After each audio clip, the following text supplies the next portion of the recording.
Hi, I'm Bee. Welcome back to episode 6 of Wreck This Journal. If you've been following along, then you know that I am using this book for art prompts and experimentation. The first pages that I'm working on today are pages 24 and 25.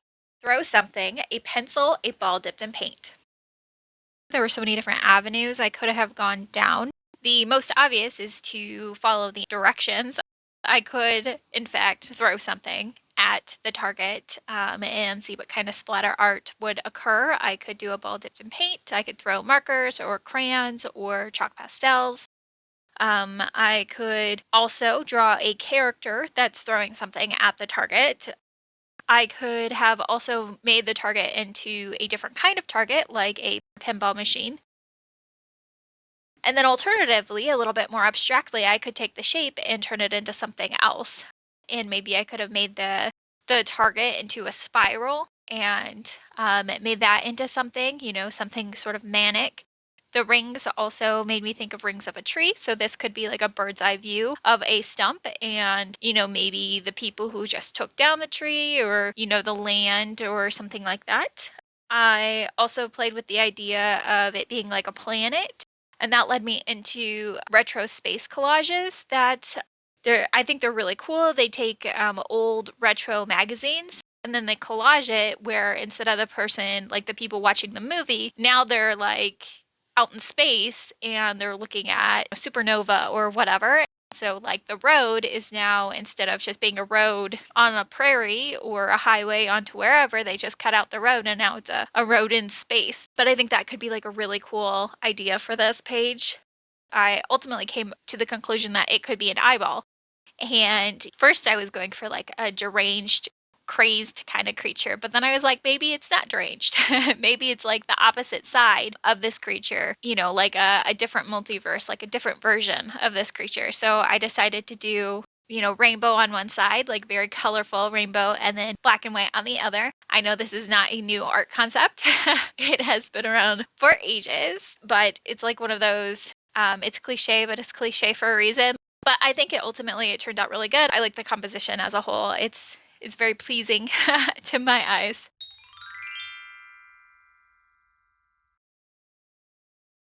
The next pages that I will be working on today are pages 26 and 27, press leaves and other found things. When I first started this page, I went around my house and tried to find some fake leaves or any sort of like leaf-like things. And I found this like leaf confetti. It's like shimmery leaf confetti. And I thought for sure I would try to make something out of that. But after more exploration with that, I decided it wasn't working out the way that I wanted it to. So I ended up doing this like mosaic of leaves, kind of like those blue china cups. Like that was my original idea, was just doing like a bunch of leaves with like the white space around it in kind of like the outline in the silhouette of a fox. And I thought that would be really cute. But then once I had it completed, I decided it needed a little bit more, like the shading and things. It just wasn't quite up to snuff. So I did add some like orange shading in the background. And I did outline the whole fox in black, just so you can really see the character. And then it's more like a mosaic now instead of a silhouette. But I do really like this. I did spend the time to color all of this in colored pencil originally first, just so I could get a really good ombre and shade on each one of these leaves to get that like fall leaf kind of look. The vibrancy of the colors was not there from the colored pencils, and I didn't want to go through and burnish everything with a burnishing pencil because that's just so much time. So I decided to just try to add some highlighter on top. And that actually worked out really well because though it did add a lot more depth to the colors, it did not take away any of the shading that I had done previously. It actually allowed a lot more shading than I normally get when I put the highlighter down first and then do the color pencil on top. And so I may try to do that more in the future, like just so I can get more of a depth in the colors. This fox obviously though could not be by itself. Just having the fox on the one page is not enough. I did play with the idea of just adding that leaf confetti on the other side and just calling it good. But I decided I wanted another character on here, and so the fox has a little bird friend. It looks kind of like a phoenix once it's all colored. And that bird is bringing him a leaf or bringing him some flowers. And I don't know, I just thought it was really cute. The bird's feathers, I used highlighter on first and then went on over it with colored pencil just so I could like really see the difference between the two of them. And I think it is really obvious, at least in person, like the difference in the shading that I can see. Like it's a lot choppier of a shading. Like it's not as smooth of a gradient on the bird's feathers than it is on the fox's leaves.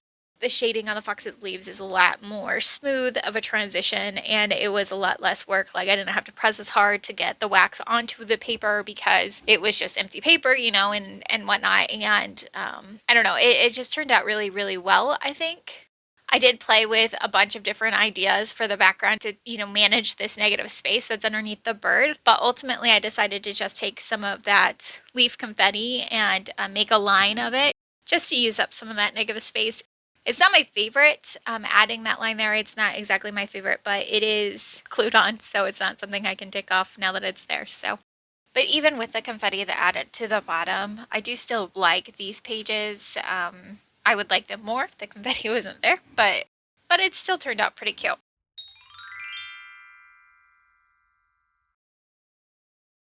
The next pages that I will be working on are pages 30 and 31. Pages 28 and 29 I did complete in a previous video, so if you're interested, you can check those out here. But on pages 30 and 31, do some rubbings with a pencil. I had this idea that if I were to cut out shapes on a piece of paper and then I could do rubbings over the top of that paper, and then that could create, you know, the art, because the indent from the paper, you know, was going to catch, kind of like doing rubbings with leaves and things like that. But this way I can just create whatever art I want. I tested it on a couple different shapes. I did a heart, a bunny, and a mushroom. The mushroom was too complicated, so it didn't come out very clear. So I knew that I needed to make these shapes very big, and I needed to make sure that they were very simple shapes, so that way they could come out clearly on the rubbing. And so I ended up doing this skull with this butterfly that's like flying out of its eye, and just a bunch of like little flowers and stuff. It's just like kind of like a, I don't know, one of those pastel skull, like cartoon vibe things that were very common when I was growing up. And I don't know, I think it's really cute. It is a very simple page. I know that it works really well now, that I could do more pages like this in the future if I wanted to do something that is, you know, like you can see the impression and it's clear, but it's also very basic. It's very simple, I guess. There was a moment where I cut out each of the sides and then I glued it to either side. So I had a negative page that I could do a rubbing on and a positive space page that I could do a rubbing on, just to see which side that I preferred the best. And there were positives to both, but the negative space, the page that was cut out from, seemed to have the best results. And so that's what I ended up doing for that. Because this was the first time that I was doing, you know, something like this, since this was an experiment, I did try a couple different ways. I tried to do it where I colored the different areas and did different things like that, but it didn't turn out quite as good. I really liked the rainbow, like just over the whole thing. I think that looked the best. Ultimately, I tried to do it horizontally because I did do a rainbow at an angle just a couple of pages ago, and I'm sure there's going to be a ton more rainbows in this book eventually, but just having these pages, I don't know. I think it ended up turning out really cute for an experiment. This is definitely one of those experiment pages. I think I'm going to take the negatives that I made the transfers for and put them in a pocket somewhere. I might add a pocket to the cover when I get around to doing the cover or something like that, but it's not as strong as the other pages because of contrast. Like there's a lack of contrast there. The only contrast that I have is with the words on the page, but in some ways that just makes this page contrasting from the other pages that I have completed. And so that just, I think, adds some depth to the book as well.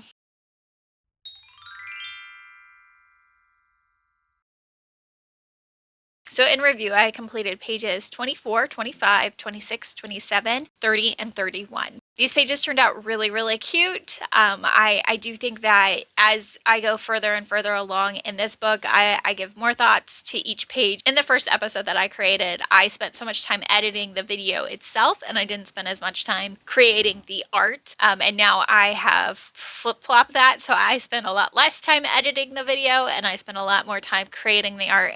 And I think that it's reflected in the art. And honestly, I enjoy that a lot more. If you are following along with this, I'll see you all next week. Bye.